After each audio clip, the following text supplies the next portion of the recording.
प्रणाम जय Jinendra. Welcome to the third class of Panchsutra ध्यान। और हम मंगलाचरण से स्टार्ट करते हैं। नमो यस। हरियंतारम, नमो सिद्धारम, नमो आयर्यानम, नमो ओके। वज्जायारम, नमो लोय सव्वसावरम। ऐसो पंचन मुक्कारो सब पाव प्रणासनो मंगलारंच सव्वे सिम परमं हवै मंगलम। राग द्वेष विजेतारम, ज्ञातारम विश्ववस्तुन, शक्र पूज्य गिरामेशम तीर्थे संश्रुतिमानये।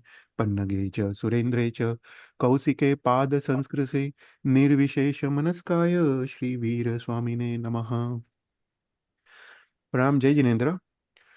तो प्रथम के दो सेशन में हमने पंचसूत्र का एक पूर्व भूमिका के बारे में देखा। आज के क्लास में वो कंटिन्यू करेंगे और नेक्स्ट क्लास से एक्चुअल पंचसूत्र का ध्यान शुरू होगा। पर आज के क्लास में भी एक पूर्व भूमिका है। तो प्रथम के क्लास में, फर्स्ट क्लास में, हमने अरिहंत भगवान के चार अतिशयों के बारे में देखा।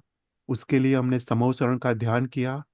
सबको ये समूहसरण का ध्यान का रोज प्रैक्टिस करना है कि ऐसा हमको एक भाव चित्र खड़ा करना है कि हम समूहसरण में है, भगवान के चरण कमल पे बैठे हुए हैं और भगवान हमको ही देख के हमको उपदेश दे रहे हैं। ऐसा करके एक भाव चित्र हमको खड़ा करना है। तो इसके लिए हमने समूहसरण का ध्यान किया। भगवान के जो चार अतिशय है, ज्ञान अतिशय, वाचना अतिशय, अपायागमन अतिशय और पूजा अतिशय, वो चार अतिशयों के का ध्यान किया। भगवान के अष्ट प्रतिहार्य का ध्यान किया। भगवान समोसण में बैठे हुए हैं, भगवान रत्नमय सिंहासन पे बैठे हुए हैं। दोनों साइड जो इंद्रादिक देव है वो मचकुंद जैसे चामर भींज रहे हैं। भगवान के सिर के ऊपर तीन मोतियों का बना हुआ तीन छत्र है। भगवान के पीछे भामंडल है। भगवान अशोक वृक्ष के नीचे बैठे हुए हैं। पुष्प वृष्टि हो रही है, दिव्य ध्वनि चल रही है और देव दुंदुभी हो रही है। तो ऐसा करके हमको एक मन में एक कल्पना करना है, मन में एक चित्र खड़ा करना है।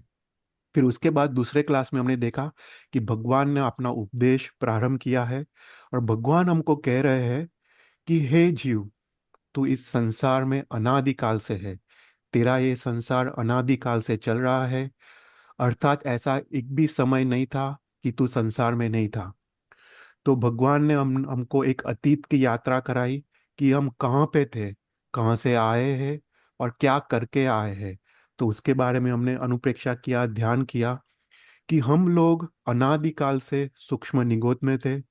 सूक्ष्म निगोद में हर एक श्वासोश्वास में हम 17.5 टाइम्स हम जीते थे, मरते थे। इतना सारा जन्म मरण का दुख हमने सहन किया। हम अनंत जीवों के साथ एक ही शरीर को हम शेयर करते थे। एक ही साथ हम आहार ग्रहण करते थे। एक ही साथ हम श्वासोश्वास लेते थे। एक ही साथ जीते थे, एक ही साथ मरते थे। अपना हमारा चैतन्य बहुत ही अल्प था। गाढ़ मिथ्यात्व और गाढ़ अज्ञान दशा थी। फिर ऐसा कोई तीर्थंकर परमात्मा या सिद्ध परमात्मा ने उपकार किया कि हम ये सूक्ष्म निगोद से बाहर निकल के हम बादर निगोद में आए। वहां पे हमको बड़ा शरीर मिला, पर वहां पे भी हम अनंत जीवों के साथ शरीर को शेयर करते थे। वहां से निकल के हम पृथ्वी काय, अप काय, देव काय, वाव काय, वनस्पति काय में हमने अनंत काल तक परिभ्रमण किया। वहां पे भी हमने अनंत दुख सहन किया। किसी ने हमको छेदा, मारा, काटा, आदि अनंत दुख हमने सहन किया। ऐसे ऐसे हम अकाम निर्जरा करके गए। हमने एक ही चीज जो किया है वो दुख को सहन किया। एक ही साधना की है, वो है दुख सहन करने की साधना। ऐसा करके हमारा अकाम निजरा होते गया। बेइंद्रिय, तेइंद्रिय, चौरिंद्रिय ऐसे करके अपना चैतन्य का विकास हुआ।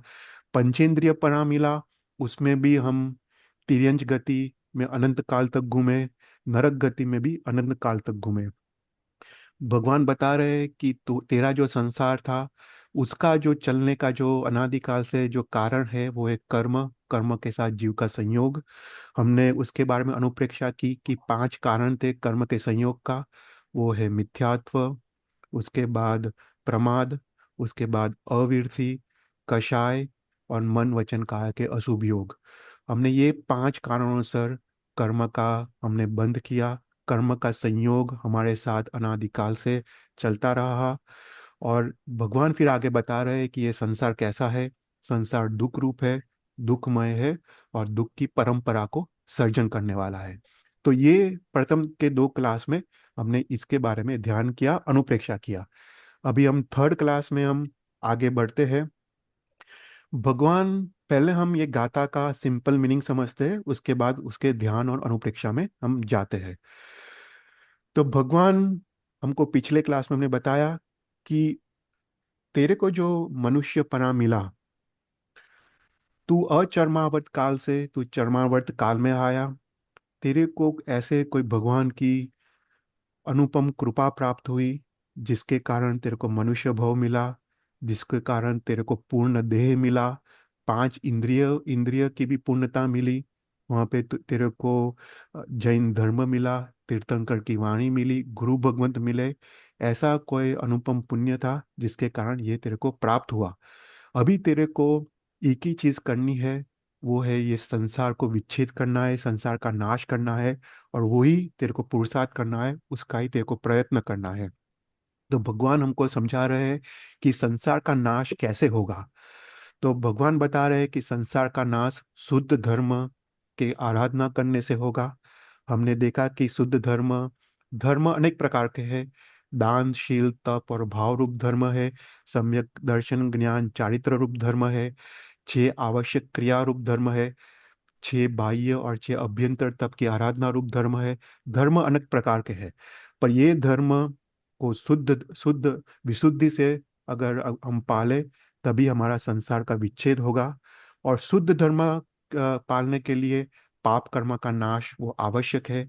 और पाप कर्म का नाश के लिए तथा भव्यता का परिपाक करना वो आवश्यक है। तथा भव्यता हमने देखा वो क्या है, आत्मा की मोक्ष गमन की योग्यता, मतलब अपनी योग्यता, उसको बोलते हैं तथा भव्यता का परिपाक। तो ऐसा करके भगवान हमको मोक्ष का मार्ग दिखा रहे हैं कि तू मोक्ष कैसे जा सकता है। तो आइए अभी थर्ड क्लास में गाथा नंबर फोर्थ के बारे में देखते हैं। तस्य पूर्ण विवाग सहराणी चौ शरण गमरम डुक्कड गरिया सुकड़ा सेवरम अहो कायव्य मीरम हौ कामेरम सया सुपरिहारम भुज्जो भुज्जो संकिले से तीकालम संकिले से।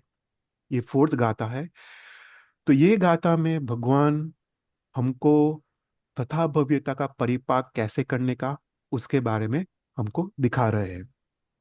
तो भगवान बोलते हैं कि तेरे को सबसे पहले अपनी जो आत्मा की योग्यता है, उसको तेरे को प्रकट करनी पड़ेगी। वो तीन तरह से होगी। प्रथम स्टेप है चार शरण का स्वीकार। हरियंत भगवान, सिद्ध भगवान, साधु भगवंत और हरियंत प्ररूपेल केवली प्ररूपेल धर्म का स्वीकार। ये चार चीजों का शरण को स्वीकार करना है। फिर भगवान कहते हैं दूसरा है दुष्कृत ग्रहा, मतलब अपने जो भी पाप किया है ये भव और पूर्व भव में, उसको आत्म साक्षी से निंदा करना है, उसकी ग्रह करना है। और थर्ड स्टेप है सुकृत अनुमोदना। जहाँ पे भी ये पूरे संसार में जहाँ पे भी सुकृत हो रहे हैं, जहाँ पे जीव दया, वैयावज, अनुकंपा आदि जो भी सुकृत हो रहे हैं, उसकी तेरे को अनुमोदना करनी है। तो तथा भव्यता का परिपाक क्यों इंपॉर्टेंट है? तथा भव्यता का परिपाक इसलिए इंपॉर्टेंट है कि जब हमको धर्म की सामग्री मिले, जब हमको सद्गुरु योग मिले, शास्त्र मिले, धर्म की सामग्री मिले, तब हमारी योग्यता ऐसी हो कि हम धर्म की सामग्री को लेके हम आराधना कर पाए, उससे हम पाप कर्म का नाश कर पाए और उससे हम विशुद्ध धर्म की आराधना करके मोक्ष को पहुंच पाए। इसलिए ये तथा भव्यता का परिपाक अत्यंत अत्यंत इंपॉर्टेंट है। तो जिसको भी पाप कर्म का नाश करना हो, उसको तथा भव्यता का परिपाक अवश्य करना पड़ेगा। और ये तथा भव्यता का परिपाक जीव के पुरुषार्थ से और जीव के प्रयत्न से ही संभव है।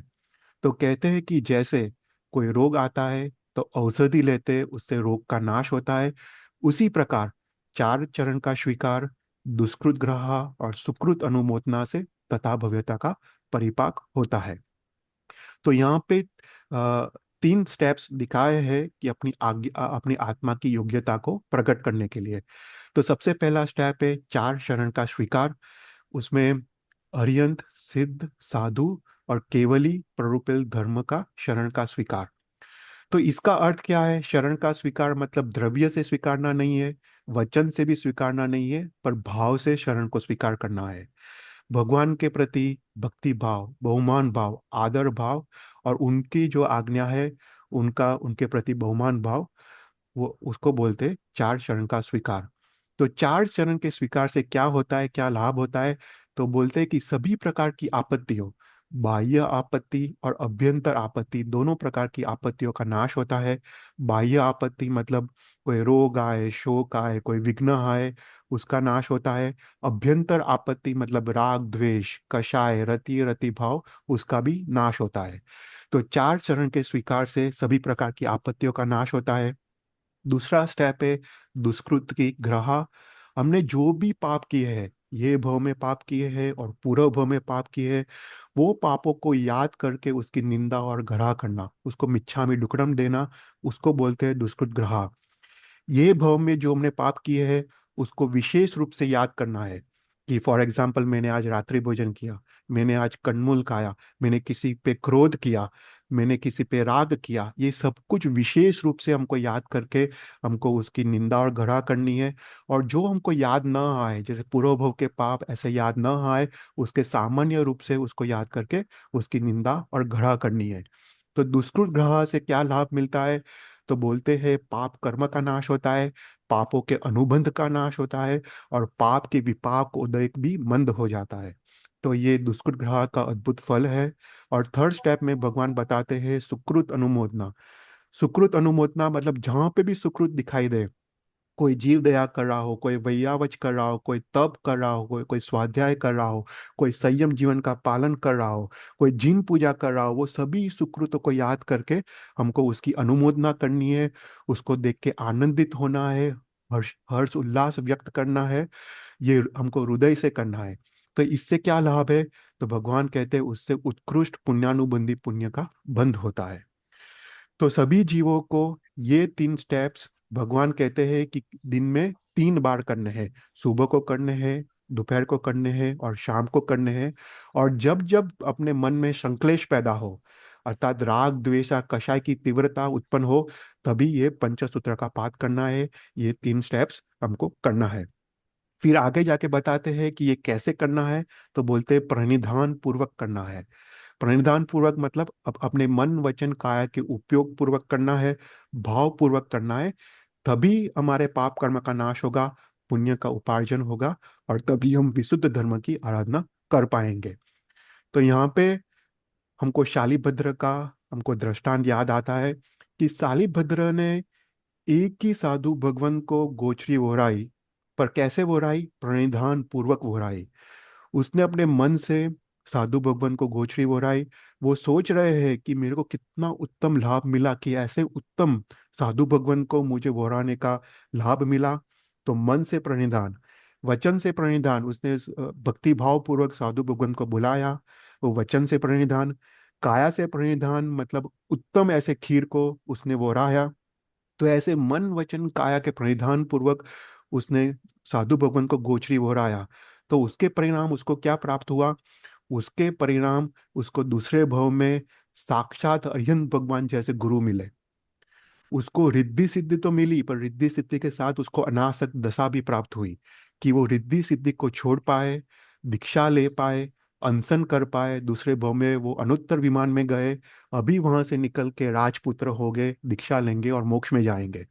तो ये है फल प्रणिधान पूर्वक करने की क्रिया, मन वचन काया की एकाग्रता भाव पूर्वक करने का परिणाम। तो ऐसा करके हमको ये चार चरण का स्वीकार, दुष्कृत ग्रह और सुकृत अनुमोदना करनी है। तो ये गाथा का सामान्य अर्थ है। अभी हम अनुप्रेक्षा और ध्यान में जाते हैं। तो हम सभी लोग आंखें बंद कर देते हैं। हम लोग सोच रहे हैं कि हम समूह शरण में हम भगवान के सामने बैठे हैं। भगवान हमको उपदेश दे रहे हैं। भगवान हमको मोक्ष का मार्ग यहाँ पे दिखा रहे हैं। तो हमको सोचना है कि हम अनंत काल हमने संसार में परिभ्रमण किया, अनंत काल हमने अनंत दुखों को सहन किया, और भगवान कहते हैं कि ये संसार दुख रूप है, दुखमय है, और दुख के अनुबंध करने वाला है। फिर भगवान हमको कहते हैं कि हे जीव, तेरे को अनंत काल के परिभ्रमण के बाद तेरे को मनुष्य भव मिला, उत्तम गति मिली, उत्तम जाति मिली, जैन कुल मिला, सद्गुरु योग मिला, शास्त्र मिला, इंद्रियों की पूर्णता मिली। अभी तेरे को इस भव में मात्र एक ही कार्य करना है कि तेरे को ये संसार का विच्छेद करना है। पूरा अपना पुरुषार्थ, पूरा अपना प्रयत्न एक ही चीज में लगाना है कि तेरे को ये संसार का विच्छेद करना है। तो भगवान हमको कह रहे हैं ये संसार का विच्छेद शुद्ध धर्म की आराधना से होगा। पर शुद्ध धर्म की आराधना कैसे होगी? तो पाप कर्म का नाश करना पड़ेगा। क्योंकि जब तक हमारे अंदर मोहनीय कर्म है, तब तक हमारे अंदर राग द्वेष पैदा होंगे, कषाय पैदा होंगे, हमारे अंदर आसक्तियां होगी। और जब तक हमारे अंदर ये सब होगा, तब तक हम शुद्ध धर्म हम कर नहीं पाएंगे। इसलिए शुद्ध धर्म करने से पूर्व हमको पाप कर्म का नाश करना पड़ेगा। पर पाप कर्म का नाश भी ऐसे होने वाला नहीं है। उसके लिए हमको ये तथा भव्यता का परिपाक करना पड़ेगा। तो यहाँ पे जो पहला स्टेप है वो है चार शरण का स्वीकार। तो हम यहाँ पे हम सोचते हैं हमको अरिहंत भगवान का शरण लेना है, सिद्ध भगवान का शरण लेना है, साधु भगवान का शरण लेना है, और हमको केवली भगवान ने जो धर्म बताया है वो धर्म का शरण लेना है। तो जैसे एक निर्बल राजा होता है, वो बलवान राजा के आक्रमण से भयभीत होके और बलवान राजा का वो सहारा लेता है, उसी प्रकार हम जब मोह राजा के सामने हम हार जाते हैं, हम जब राग द्वेष को हम कंट्रोल नहीं कर पाते हैं, अपने अंदर हुए जो क्रोध मान माया लोभ जो कषाय है उसको हम रोक नहीं पाते हैं, तब हमको अरिहंत भगवान का शरण लेना है। अरिहंत भगवान ने स्वयं मोह राजा को परास्त कर दिया है। जब जीव अरिहंत भगवान का शरण लेता है, तब वो निर्भय हो जाता है। अभी उसको मोहनीय कर्म का उपद्रव उसको कुछ नहीं बिगाड़ सकता है। तो उसी प्रकार हमको ये चार चीजों का शरण लेना है। तो चार ये अरिहंत सिद्ध साधु और धर्म का शरण लेना अर्थात क्या? इसका अर्थ यह है कि सबसे पहले जो इस लोक में जो उत्तम पुरुष है, जिसने ये शासन की स्थापना की है, जिसके कारण हमको द्वादशांगी रूप शास्त्रों की प्राप्ति हुई है, ऐसे अरिहंत भगवान के स्वरूप का चिंतन करना है। उनके जो चार अतिशय है, आठ प्रातिहार्य है, उसका चिंतन करना है। और उनके आज्ञा का पालन अर्थात अरिहंत भगवान का शरण। दूसरा, हमको जो सिद्ध परमात्मा है, जिसने सभी प्रकार के कर्मों का क्षय किया है, जिसने अपने आत्मा की जो पराकाष्ठा की जो शुद्ध दशा है उसको प्राप्त किया है, जो कृत कृत्य हो गए हैं, जिसने सभी सिद्धियां प्राप्त की है, ऐसे सिद्ध भगवान के स्वरूप का चिंतन करना है। उनके जो आठ गुण हैं, अनंत ज्ञान, अनंत दर्शन, अनंत चारित्र, अनंत वीर्य, अव्याभात स्थिति, अगुरु लघुता, अनंत भोग उपभोग और अनंत आनंद, ऐसे आठ गुणों को याद करके वो गुणों को अपने अंदर प्रकट करने की कोशिश करनी है। वही सिद्ध परमात्मा का वो शरण है। उसके बाद साधु भगवान का हमको शरण लेना है। साधु भगवान जो स्वयं प्रयत्न करते हैं, स्वयं पुरुषार्थ करते हैं, जो मोक्ष मार्ग में चल रहे हैं, जो इस धर्म को वहन कर रहे हैं, धर्म की स्वयं आराधना करते हैं, दूसरों को भी आराधना में वो जुड़ रहे हैं, और जो भी आराधना कर रहे हैं उनको वो सहायक हो रहे हैं, ऐसे साधु भगवान को उनके स्वरूप का चिंतन करना है। उनके जो 10 यति धर्म के जो गुण हैं, आचार्य के जो 36 गुण हैं, उनका स्मरण करके वो गुणों को अपने अंदर प्रकट करने की कोशिश, उसको उसका अर्थ है साधु भगवान का शरण लेना। और लास्ट है धर्म का शरण लेना। मतलब जो अरिहंत भगवान ने जो धर्म बताया है उसके ऊपर श्रद्धा, उसके आज्ञा का पालन, उसके आज्ञा के पालन में आनंद आना, उसको बोलते हैं धर्म का शरण। तो ये चार चीजों का शरण लेना है। तो वास्तविक शरण किसको कहते हैं? तो शास्त्र कहता है कि जो भी अरिहंत सिद्ध साधु और धर्म का शरण लेता है, उसको कोई भी प्रकार के संसार में आपत्ति नहीं आती, कोई भी विघ्न नहीं आते।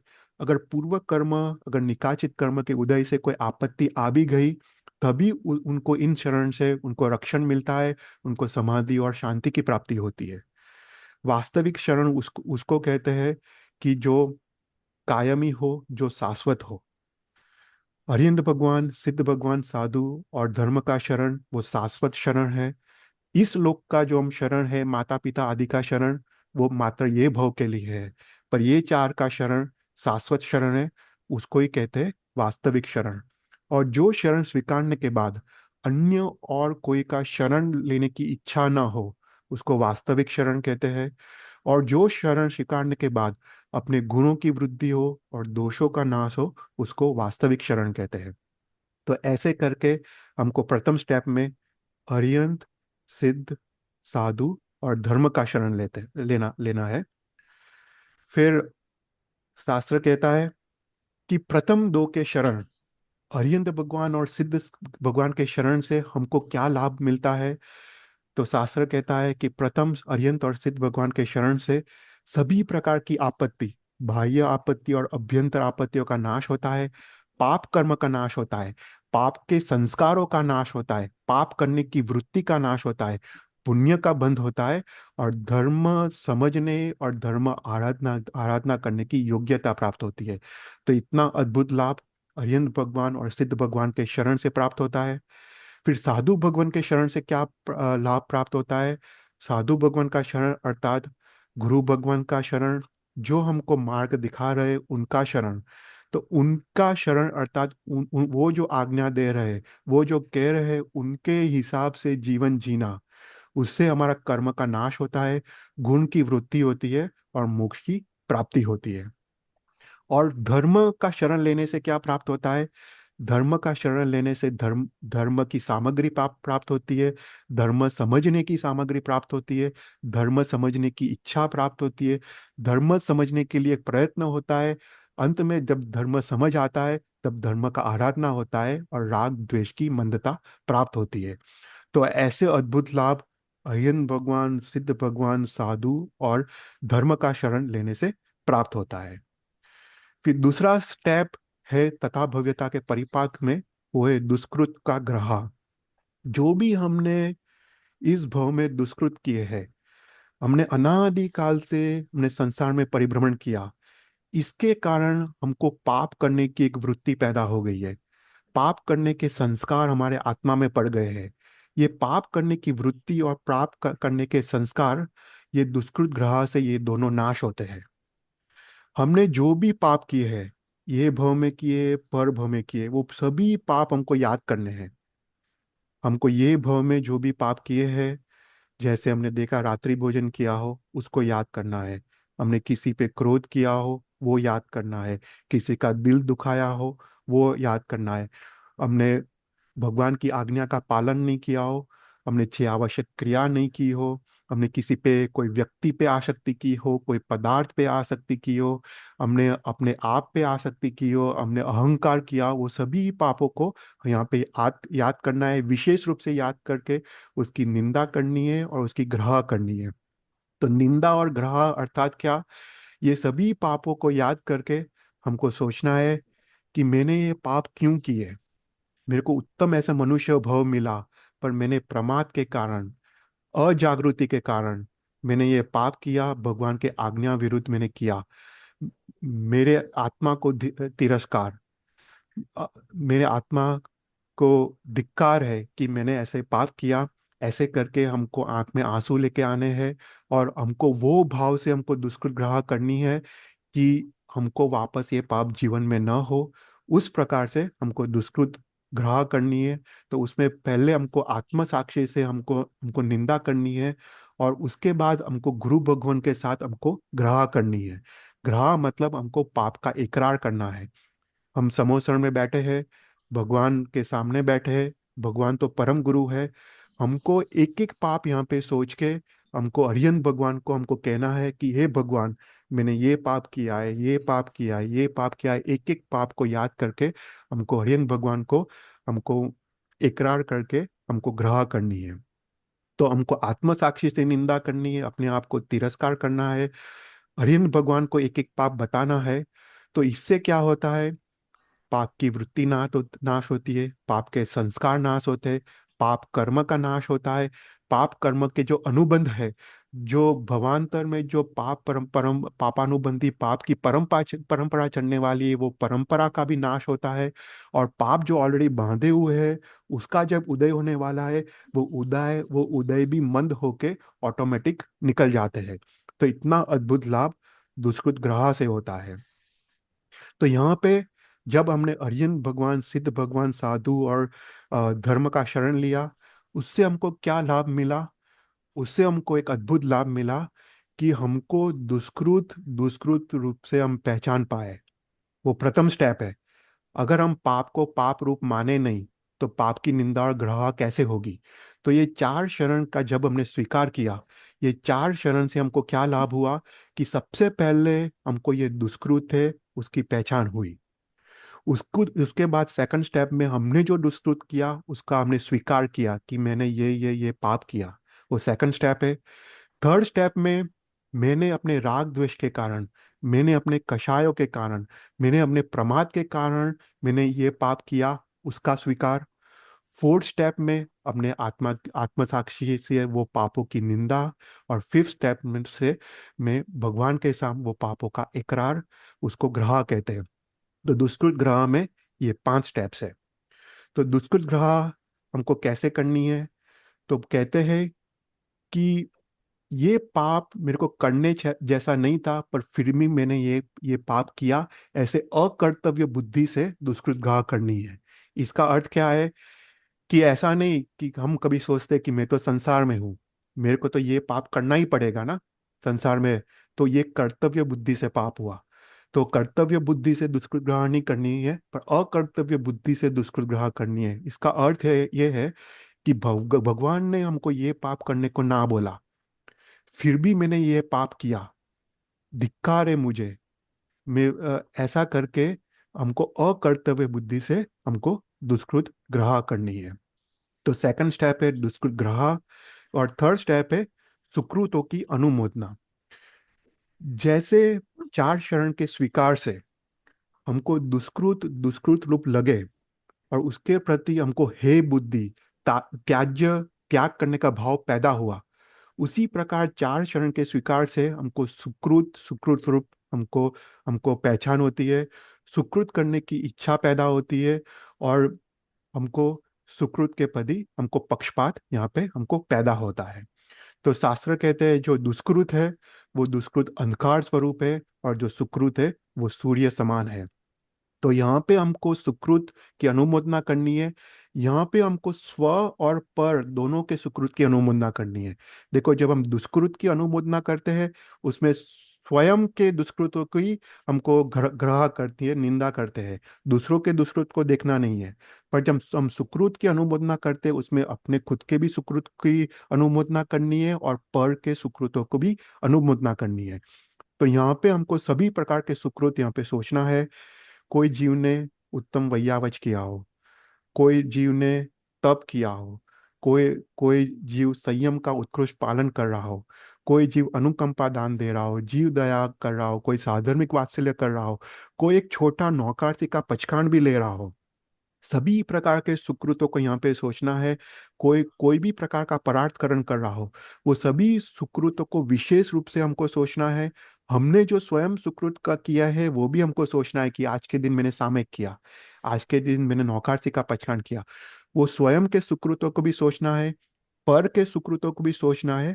और उसको यहाँ पे उसकी अनुमोदना करनी है, उसको हर्ष, आनंद व्यक्त करना है। और उनको हमको सहायता भी करनी है। तो यहाँ से सुकृत अनुमोदना से क्या लाभ मिलता है? तो बोलता है उत्कृष्ट पुण्यानुबंधी पुण्य का उपार्जन यहाँ पे होता है, और अपनी तथा भव्यता का यहाँ पे परिपाक होता है। तो जैसे हम कोई पाप प्रवृत्ति करते हैं, उससे पाप कर्म का बंध होता है। पुण्य प्रवृत्ति करते हैं तो पुण्य का कर्म का बंध होता है। पाप प्रवृत्ति हम किसी से करवाते हैं, तब भी पाप कर्म का बंध होता है। पुण्य प्रवृत्ति किसी से करवाते हैं तो हमको पुण्य कर्म का बंध होता है। उसी प्रकार कोई पाप कर रहा हो, उसकी अनुमोदना करे तो पाप का अनुबंध होता है। कोई पुण्य कर रहा हो, उसकी अनुमोदना करे तो विशिष्ट पुण्य का अनुबंध होता है। तो ये यहाँ पे जो सुकृत अनुमोदना है, वो यहाँ पे कोई जीव जो भी सुकृत कर रहा हो, उसकी हमको सोच के हमको भाव उल्लास पूर्वक उसकी अनुमोदना करनी है। तो इस अनुमोदना से क्या लाभ मिलता है? तो बोलते हैं कि ये सुकृतों की अनुमोदना करने से हमको स्वयं सुकृत करने की इच्छा प्रकट होती है। तो इससे शास्त्र कहता है सभी अंतराय कर्म का नाश होता है, अपना भाव उल्लास वीर्योल्लास बढ़ता है, अर्थात अर्थात वीर्यांतराय कर्म का नाश होता है, उत्कृष्ट पुण्यानुबंधी पुण्य का उपार्जन होता है, पापानुबंधी पाप का नाश होता है, अंतराय कर्म, अशुभ नाम कर्म, असाता कर्म, नीच गोत्र, ये सभी का नाश होता है। और और अंत में हमको एक सत्व आत्मा में पैदा होता है और तथा भव्यता का परिपाक होता है। तो ये तीन स्टेप्स हरिभद्र सूरी महाराज साहब, भगवान द्वारा हरिभद्र सूरी महाराज साहब हमको बता रहे हैं कि हे जीव, तेरे को सबसे पहले जो करना है वो तथा भव्यता का परिपाक करना है, अपने आत्मा में एक ऐसी योग्यता प्रकट करनी है। इसके लिए तेरे को चार शरण का स्वीकार करना है भावपूर्वक, तेरे को दुष्कृतों की ग्राह करनी है, मिच्छामि दुक्कड़म देना है भावपूर्वक, और तेरे को सुकृतों की तेरे को अनुमोदना करनी है। पर ये कैसे करनी है? तो बोलते हैं कि परिधान पूर्वक करनी है, एकाग्रता पूर्वक करनी है, भाव पूर्वक करनी है, तभी ये प्रकार के लाभ हमको प्राप्त होते हैं। तो जैसे हमने शालीभद्र भद्र का दृष्टांत देखा, उसी प्रकार हमको ये सब परिधान पूर्वक करनी है, भाव पूर्वक करनी है। तो यहाँ पे परिधान का अर्थ क्या, भाव पूर्वक करने का अर्थ क्या? तो यहाँ पे बता रहे हैं कि ये पंचसूत्र का पाठ उसके अर्थ में चिंतन में जाके, उसकी अनुप्रेक्षा में जाके, ध्यान के जाके करो, तो उसको बोलते कि प्रणिधान पूर्वक किया। दूसरे सूत्रों का उपयोग करके उसका आलंबन लेके उसके भाव में जाओ, तो बोलते प्रणिधान पूर्वक किया। और जहां पे भी भगवान, जिन मूर्ति, सिद्ध भगवान की मूर्ति, साधु भगवान दिखाई दे, उनके वचन को याद करके उनका शरण स्वीकारना, उसका अर्थ है प्रणिधान पूर्वक ये पाठ किया। तो प्रणिधान के तीन लक्षण हैं। कोई भी चीज, कोई भी क्रिया प्रणिधान पूर्वक कब किया या नहीं, वो कब कहा जाता है, तो उसके तीन लक्षण हैं। सबसे पहले विशुद्ध भाव से किया, अर्थात हमने देखा कि जो भी हम धर्म आराधना कर रहे हैं वो विशुद्ध भाव से हमको धर्म आराधना करनी है। एग्जाम्पल, हमने दान दिया, दान में अगर मान की इच्छा हो तो वो अशुद्ध भाव हो गया। दान क्यों देना है?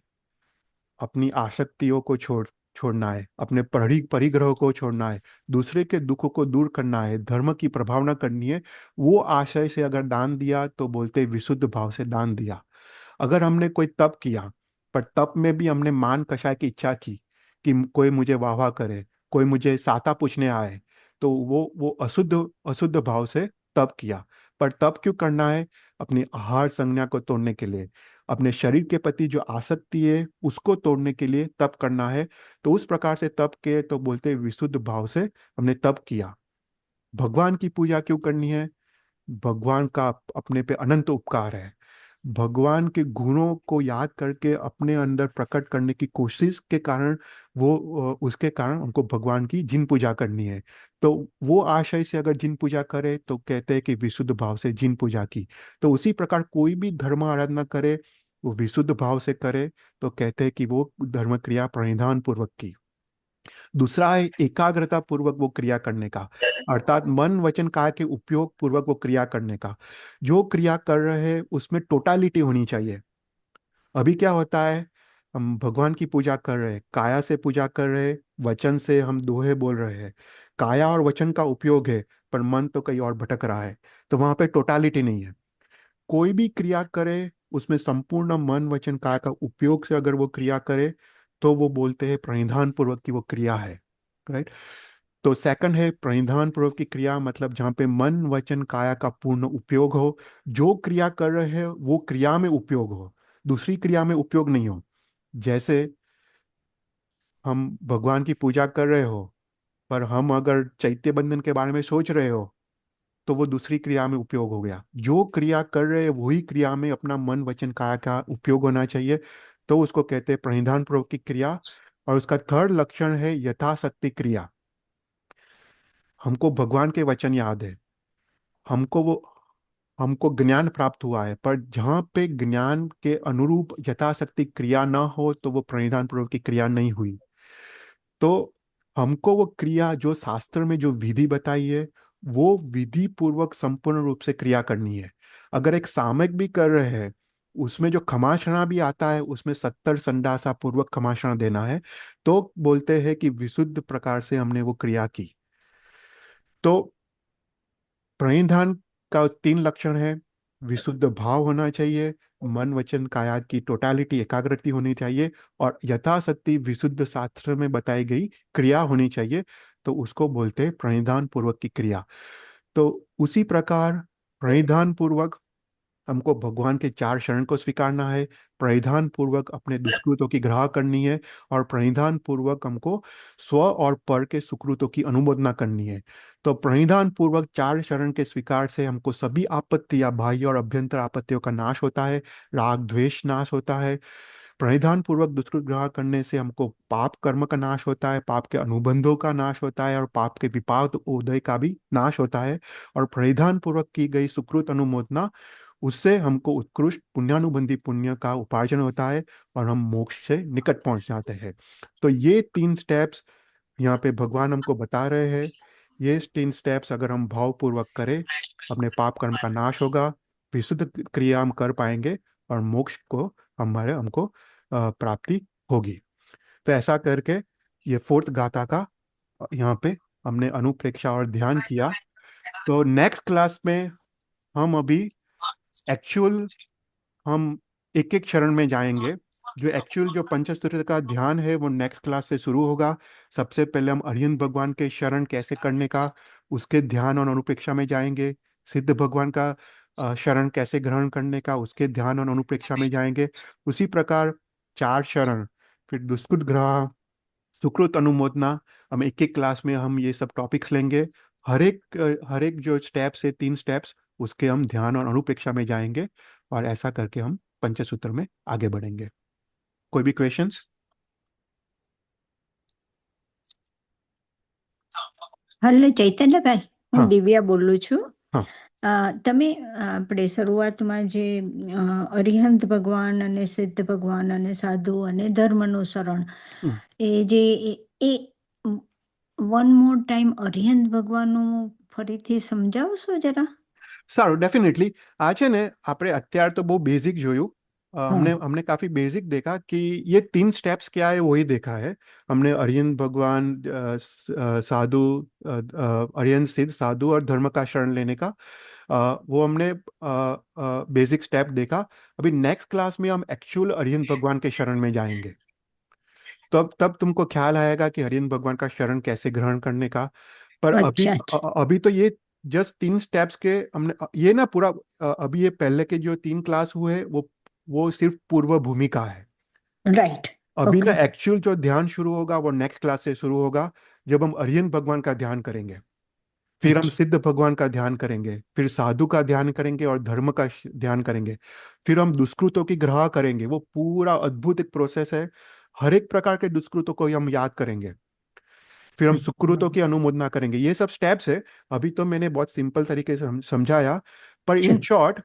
हरिहंत भगवान का शरण लेने का मतलब हरिहंत भगवान के आज्ञा का पालन करना। वो हरिहंत भगवान અચ્છા. का शरण है। राइट? હમ. जिसका भी हम હમ. शरण હમ. लेते हो, उसका अगर आज्ञा का पालन ना करो, तो वो शरण हुआ नहीं हुआ। तो નહીં हरिहंत હો. हरिहंत હમ. ભગવાન का शरण मतलब हरिहंत के गुणों को पहले મિનિટ याद છે करने का। થોડુંક જ રાઈટ. છે. राइट? લાસ્ટ ત્યાં પેલી બાજુ છે. हाँ, हरिहंत के गुणों को याद करके हमको उनका તિથલીની आज्ञा का બાજુમાં पालन करने ત્યાં का। ત્યાં પેલી બાજુ હતી. एक ही मिनट, कोई જે आवाज आ તિથલીની रहा है। બાજુમાં પડે છે. तो हरिहंत भगवान का शरण मतलब हरिहंत के गुणों को याद करके उनके आज्ञा पालन करने का जीवन में, तो हरिहंत भगवान का शरण हुआ। उसी प्रकार सिद्ध भगवान का शरण मतलब सिद्ध के गुणों को याद करने का, और वो गुणों को अपने अंदर प्रकट करने की कोशिश करने का। રાઈટ. ઓકે. राइट? ઓકે. तो ગ્રાહી. तो યા. तो ये सब शरण है, ये सब नमस्कार है। ये શ્યોર. शरण मतलब नमस्कार। યા. सही હમ. अर्थ में नमस्कार किसको कहते हैं? हम तो द्रव्य से हम मस्तक झुकाते हैं, હમ. पर वो હમ. नमस्कार नहीं है। नमस्कार રાઈટ. का जो शास्त्र अर्थ है, नमस्कार भी 3 प्रकार के हैं।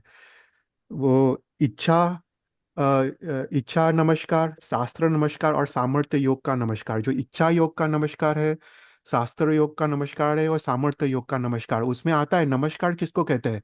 नमस्कार अर्थात भगवान के गुणों, जिसको हम नमस्कार करते हैं, उसके गुणों को अपने अंदर प्रकट करने की यथाशक्ति कोशिश, उसको नमस्कार कहते हैं। ये शास्त्रीय डेफिनेशन वो नमस्कार की है। उसी प्रकार वो नमस्कार मतलब शरण, भगवान का शरण लेना, मतलब भगवान के गुणों को अपने अंदर प्रकट करने की कोशिश करना। वो कैसे होगी? भगवान के उपदेश, भगवान के आज्ञा को पालन करने से ही हमको उनके गुणों की प्राप्ति होगी। तो ऐसे करके एक एक शरण हमको लेना है। तो यहाँ पे पहले 3 क्लास में हमने 4 गाथाओं को देखा, एक अद्भुत मार्ग बताया है हमको, तथा भव्यता का परिपाक से लेके पाप कर्म का क्षय, और उससे हमको विशुद्ध धर्म की आराधना की प्राप्ति, और उससे मोक्ष की प्राप्ति। तो यहाँ पे एक अद्भुत मार्ग हरिभद्र सूरी महाराज साहब ने हमको बताया है। नेक्स्ट क्लास में हम एक्चुअल ध्यान में जाएंगे। पहले हम अरिहंत और के भगवान के ध्यान में नेक्स्ट क्लास में हम जाएंगे, वो हम देखेंगे। अच्छा, थैंक हाँ, यू। जय कोई जिनेन्द्र। जय जय जिनेन्द्र। जिनेन्द्र। कोई भी और क्वेश्चंस? भैया आपने बोला था कि समाहित करते तब खमाचना देते, तो वो भी एक टाइप से देना, तो खमाचना कैसे होता है इसका? या डेफिनेटली, देखो कोई भी क्रिया करो वो विशुद्ध क्रिया होनी चाहिए, तभी वो प्रणिधान पूर्वक की क्रिया हुई। महोपाध्याय यशो विजय महाराज साहब आध्यात्म सार नाम के ग्रंथ में लिखते हैं कि हमको आध्यात्म की प्राप्ति कैसे होती है। तो यहाँ पे वो लिखते हैं कि 2 कंडीशन से आध्यात्म की प्राप्ति होती है। पहले तो भगवान के प्रति भक्ति भाव, वो तो आवश्यक है। दूसरा है विशुद्ध क्रिया। कोई भी क्रिया करो वो विशुद्धि पूर्वक की क्रिया होनी चाहिए। एक सामयिक करो तो वो भी विशुद्धि पूर्वक की क्रिया होनी चाहिए। उसमें जो समता रस की प्राप्ति है, वो समता रस के अनुभव में हमको जाना है, तभी वो विशुद्ध क्रिया हुई। तो यहाँ पे विशुद्ध क्रिया मतलब शास्त्र में जो बताई है क्रिया, उस प्रकार से क्रिया करना। तो क्षमाशरण भी दे रहे हो तो 70 संडासा पूर्वक का क्षमाशरण देना, तो वो बोलते हैं विशुद्ध क्रिया हुई। तो शास्त्र ने जो विधि बताई है वो विधि के अनुसार अगर क्रिया करे तो वो विशुद्ध क्रिया हुई। तो विशुद्ध क्रिया अध्यात्म की प्राप्ति के लिए अनिवार्य है। भगवान के प्रति भक्ति तो चाहिए, उसके साथ विशुद्ध क्रिया भी चाहिए, तभी हमको अध्यात्म की प्राप्ति होती है। तो यह वही बात यहाँ पे बता रहे हैं, प्रणिधान पूर्वक की क्रिया। Okay, thank you. कोई कोई और क्वेश्चंस? तो अभी ये 3 क्लास का तुम रोज ध्यान करना, सिंपल है, इतना डीप में जाने की जरूरत नहीं है। पर तुमको पहले समोसरण का ध्यान करना है, भगवान के 4 अतिशय 8 प्रतिहार्य का ध्यान करना है। उसके बाद भगवान ने जो अनंत इतिहास हमको बताया है, उसके बारे में हमको ध्यान करना है कि हम कितने दुख से गुजरे, उसके बारे में ध्यान करना है। और 3rd क्लास में जो मोक्ष प्राप्ति का जो मार्ग है, 4 चरण स्वीकार, दुष्कृतों की ग्रह निंदा और सुकृतों की अनुमोदना, राइट, वो 3 पे हमको ध्यान करना है। तो वो 3 क्लास का तुम रोज अगर ध्यान की प्रैक्टिस करो, तो उसके बाद हमारा नेक्स्ट क्लास जो अरिहंत भगवान का जो शरण लेना है, उसके लिए तुम तैयार होंगे। ओके। थैंक यू चैतल भाई, वेरी वेरी नाइस। कोई और क्वेश्चंस?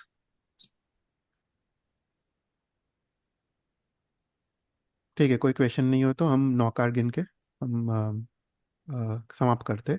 नमो रियंतानम, नमो सिद्धानम, नमो आयर्यम, नमो वज्जानम, नमो लय सवसानम, ऐसो पंच नमोकारो सव पापणां सर्व मंगलां च सर्वेसिं परमै मंगलम। जीनाग्ने विरुद्ध बुलाए तो मिच्छामि दुक्कडम। Thank you. इच्छामि दुक्कडम। इच्छामि दुक्कडम। Thank you. थैंक यू चैतल भाई। Thank you, ચેતલભાઈ. ચેતલભાઈ ખૂબ ખૂબ અનુમોદના, અને દરેકને જેને પણ સમય કાઢીને આજે જોડાયા છે દરેકને ખૂબ ખૂબ અનુમોદના. જય જિનેન્દ્ર. जय जय Thank you. खूप खूप अनुमोदना आहे चैतल भाई. Thank you. जय Thank जिनेंद्र. you. खूप अनुमोदना चैतल भाई. Thank you.